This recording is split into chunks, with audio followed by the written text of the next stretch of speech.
Tapi mengapa ada teroris yang mengatasnamakan Islam? Ajaran terorisme yang kemudian membahasakan ajarannya sebagaimana ajaran Islam. Jadi begini, Nabi Sallallahu Alaihi Wasallam telah memerintahkan kita, Pak, memerangi terorisme. Dalam terminologi lampau, terorisme itu istilahnya khawarij. Khawarij itu kha, huruf Arabnya, waw, alif, ra, jim. Khawarij. Jadi wawnya pakai satu alif, dua harokat ya. Berasal dari kata khoroja, keluar. Nah, para ulama telah mendefinisikan khawarij itu apa? Man khoroja minal imami wal jamaah. Khawarij itu adalah semua orang yang keluar dari ketaatan kepada pemerintah yang sah dan melawan negara. Tak ulangi lagi, semua orang yang keluar dari ketaatan kepada pemerintah yang sah wal jamaah dan negara itu adalah khawarij. Saya pernah ditanya narapidana terorisme, Pak, waktu ngisi di lapas. Ustadz, kata dia, apa sama teroris sama khawarij? Waduh, kata saya, kalau mau disamakan gawat. Kalau mau disamakan gawat. Kalau sampai disamakan semua ajaran yang menolak negara. Oke, contoh Khilafatul Muslimin, Pak. Kan dia menerak sistem negara kesatuan Republik Indonesia. Semua ajaran yang menolak negara dan menolak mentaati pemerintah yang sah, itu khawarij. Kalau mau disamakan teroris semua. Kayaknya penuh penjara di Indonesia nih, Pak. Mesti nambah penjara lagi kita kalau seandainya disamakan. Nah, dalam sistem perundang-undangan kita itu belum disamakan karena teroris itu sudah ke aksinya. Tapi kalau ngacu kepada kalimat khawarij, Bapak Ibu, khawarij semua belum berbentuk aksi ini, baru berbentuk keyakinan, baru berbentuk pemikiran.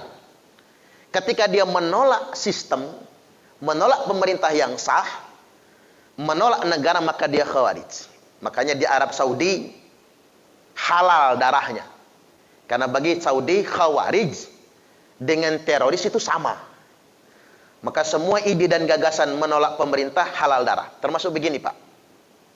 Beda hari raya saja sama pemerintah. Kalau di Saudi dianggap khawarij, maka halal darahnya melawan pemerintah yang sah, bugot. Makanya di Arab nggak ada yang beda hari raya. Kalau hukum di Arab dipakai di Indonesia, potol semua para orang, Pak. Karena Indonesia ini negara yang paling unik, satu-satunya negara yang hari raya bisa beda, ya Indonesia ini sebetulnya. Kalau negara-negara lain tidak boleh, hari raya itu beda dengan pemerintah, itu tidak boleh sama sekali. Karena ada keterangannya, as-saumu kama yasumun nas, wal fitru kama yuftirun nas, wal adha kama yudhuhin nas. Mulai puasa, Idul Fitri, Idul Adha, wajib bersama pemerintah dan orang kebanyakan. Tidak boleh mengumumkan sendiri. Baik, sekarang kita masuk lebih menekan lagi. Apa ada perintahnya memerangi teroris di dalam Islam? Iya. Bahkan ini jihad terbesar itu. Jadi jihad yang pahalanya paling tinggi nilainya adalah perang melawan teroris. Nah, ini yang harus kita ketahui. Ternyata bukan perang lawan Belanda, Pak. Bukan perang lawan Jepang. Dalam hadis-hadis sahih itu yang paling gede pahalanya itu perang melawan teroris. Nabi sampai bersabda begini, kilabun nar, kilabun nar, kilabun nar, anjing-anjing neraka. Nabi itu nggak pernah berkhutbah sekasar ini. Kalau saya cara main di kampung tak halusin, Pak. Kiri-kiri neraka. Atau bahkan segawan neraka. Anjing-anjing neraka. Syarru qatsla tahta adimis sama. Seburuk-buruknya kematian di bawah kolong langit ini adalah mati sebagai teroris, sebagai khawarij. Wa khairu qatla man qataluhu, dan sebaik-baiknya kematian adalah orang yang gugur karena berperang melawan teroris. Ini luar biasa ini, hadis sahih Muslim. Nabi bersabda kemudian berikutnya, yakhruju qaumun min ummati, akan keluar sekelompok orang di tengah-tengah umatku.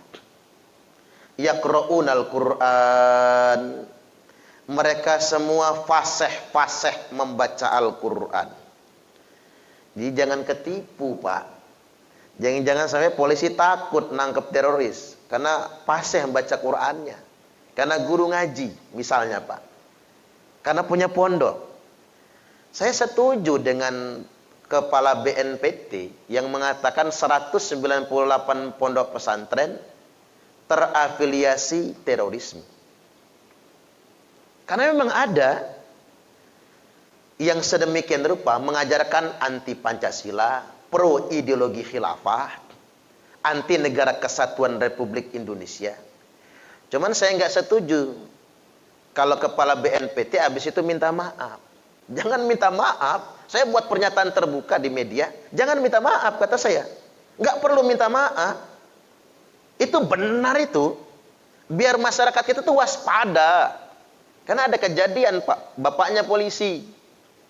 Anaknya masuk rumah tahfiz. Di situ didoktrin hormat bendera haram. Nyanyi lagu Indonesia Raya haram. Pancasila togut. 6 tahun mondok di situ, upacara nggak pernah, hormat bendera nggak pernah, nyanyi lagu Indonesia Raya haram. Bapaknya polisi, anaknya jadi teroris. Apa jadinya anak kita? Jadi umat Islam itu tidak boleh lebay. Oh, lebay amat. Ngapa sih pemerintah menuduh pesantren sarang teroris? Lah siapa yang nuduh? Dia aja yang melebay, membesar-besarkan. Kalau saya mandangnya sebaliknya. Jumlah pesantren di Indonesia ini 28.800 pondok pesantren. Yang terafiliasi ajaran radikal cuma 198. Berarti cuma 0,7%. Ada 99,3% pesantren yang masih setia NKRI. Saya ini tidak underestimate sama pondok atau sama rumah tahfiz. Saya punya rumah tahfiz, Pak. Saya juga mendirikan pondok pesantren gitu. Tidak underestimate. Tapi penting itu untuk disampaikan. Karena memang jangan tertipu. Mereka hafal Quran, mereka membaca Al-Quran. Laisa qira'atukum ila qira'atihim bisyai'. Ini jelas betul Nabi itu mensabdakannya. Bacaan Quran kalian, kata Nabi, nggak ada apa-apanya dibandingkan dengan bacaan Quran mereka. Kalau mau dihitung rajin mereka lah baca Quran dari kita. Baca Quran kalian tidak ada apa-apanya, kata Nabi. Wala salatukum ila salatihim bisyai'. Salat kalian nggak ada apa-apanya dibandingkan dengan salat mereka. Imam Ali itu menyatakan Khawarij itu teroris zaman awal itu kalau salat khatam Quran 5 juz dalam salat tahajud. Tahajud, Pak, 5 juz. Kita mah gempor salat begitu. Jangankan tahajud 5 juz, diajak tarawih 23 rakaat aja bubaran di masjid.